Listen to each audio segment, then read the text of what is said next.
we're on the island again, and we're fighting the weather this morning, so we'll be quick. I'm holding a teaspoonful of soil. Now, it's not a level teaspoon, so the figures I'm going to give you, tongue-in-cheek. The thing is, we take soil for granted, and yet without soil, nothing around me would be growing or any other place. And soil is a very complex substance. We tend to look at it as dirt, but it's not just dirt. It in a sense, it's part of the recycling process of the earth, and especially of anything growing on it.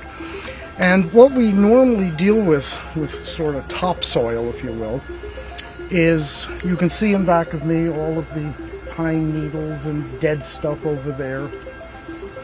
That will all become soil. In fact, I was just reading the other day a tree. I'm going to put this down for a second. A tree roughly that big, which is not really a big tree, but I mean it's a fairly good sized tree.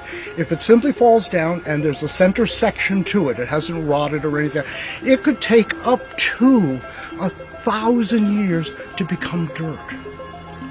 That's a long recycling process, but everything here is slowly decomposing, decaying, being used as food, and then you get topsoil. But that's not where the soil ends.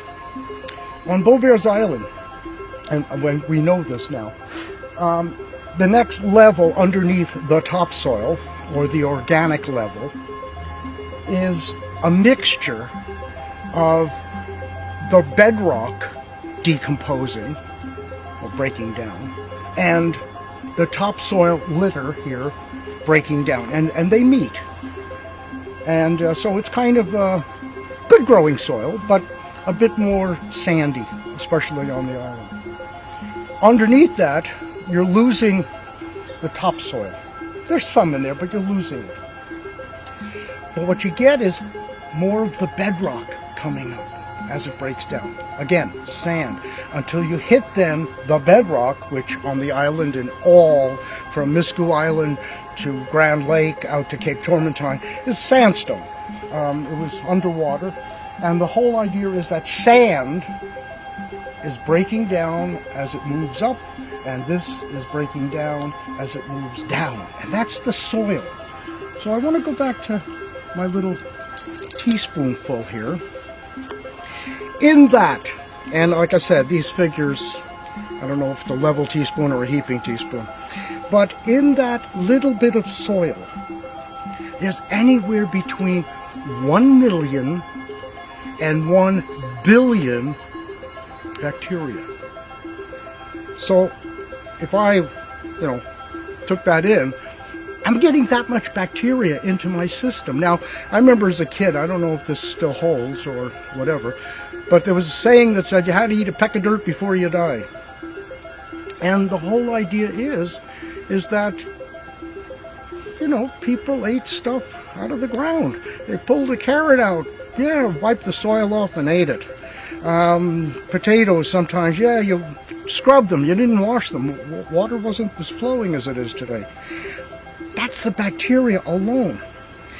On top of that, you get anywhere between 150 and 500 milligrams of fungi. Now again, fungi is at the roots of everything growing in here, so that's, sure.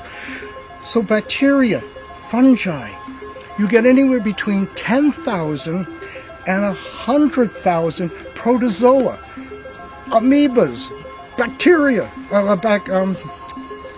paramecium, sorry.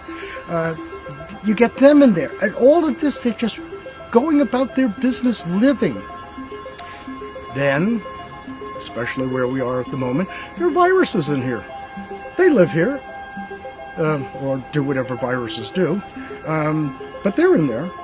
Then there's anywhere between, and keep in mind, a teaspoonful, anywhere between 15 and 500 what they call nematodes. And nematodes are, I've only seen one in my life, and I saw it by accident. It's called a water bear. And it's very strange. I found it on a flower and I was looking at it under a microscope. You can't see them without a microscope. And yet when you look at it under the microscope, all it was kind of invisible. I mean, it was like a blob of clear jelly with a little black spot, which I think was the eye, and then a blood spot at the other end, and I guess that's where it was digesting. And that was the entire thing. But you get anywhere between 15 and 500 of them in here. Then, on top of that, you're getting 100 or more micro-invertebrates. They're not those amoebas and parameciums, they're not the nematodes, which are a little bit more structured, but they're in between somewhere. This teaspoon is teeming with life. And yet, we look down at the ground, and we go, nothing's happening. Well, I just told you what's happening. And without this, without the recycling process that goes on by all of these things we cannot see, none of this would be taking place. And if this doesn't take place, we're in trouble. Get out there, get down on your knees, get dirty, have fun.